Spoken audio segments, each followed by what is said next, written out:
Сәлем баршаңызға. Менің каналыма қош келдіңіздер.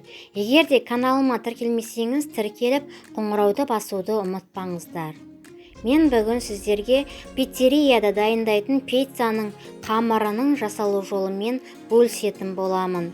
Яғни бұл пиццаның қамырымен үй жағдайында кез келген начинканы қосып пицца дайындасаңыздар болады. Бұл қамыр дәл осындай жіп-жұмсақ, жіп-жұқа болып, әдемі болып пісетін болады. Пиццаның қамырын дайындау үшін ең алдымен ыдысымызға жылы сүтімізді, жылы суды құйып, оның үстіне ашытқыны салып, қантты салып және қажетті мөлшердегі тұзды салып, барлығын араластырып аламыз. Су мен сүт жылы болғандықтан қант пен тұз жақсы еритін болады.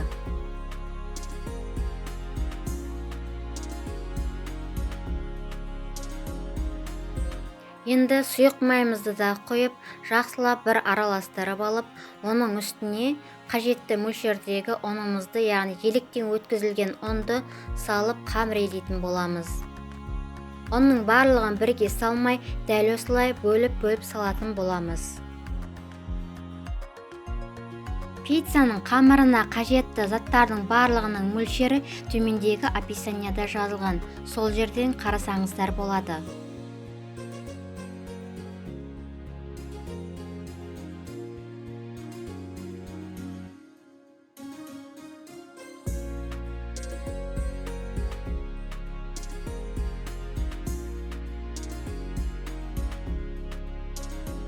Дәл осындай қатты емес, жіп-жұмсақ қамыр илеп алып, енді оны 30 минутқа бетін жауып жылы жерге көтерілгенше қоямыз.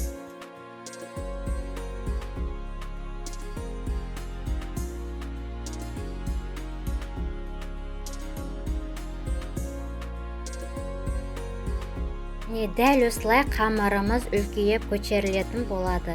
Енді оны өлшеп алып, теңдей бөліктерге бөлетін боламын.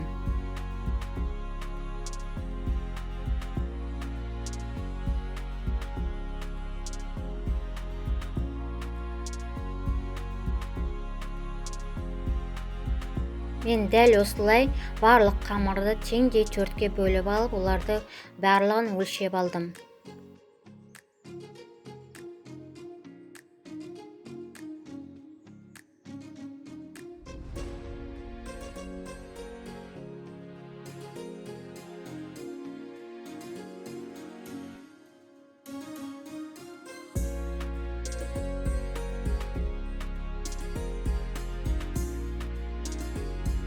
Енді бір ғана қамырда қалдырып, қалған бөліктерін бөлек алып қоя тұрамын.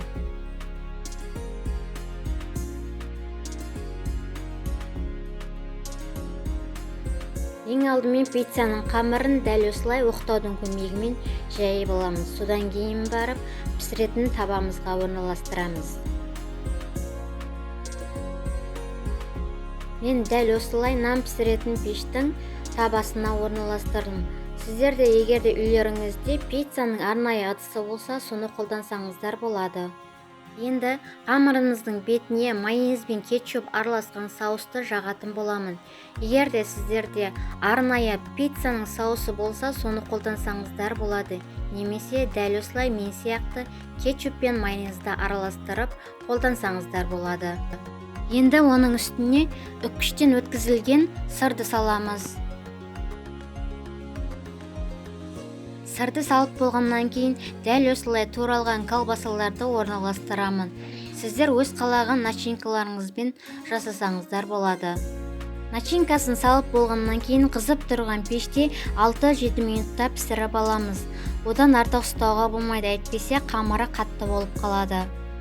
Егер де видеом ұнаған болса, лайк басып, төменге пікір қалдыруды ұмытпаңыздар. Баршаңызға ас болсын.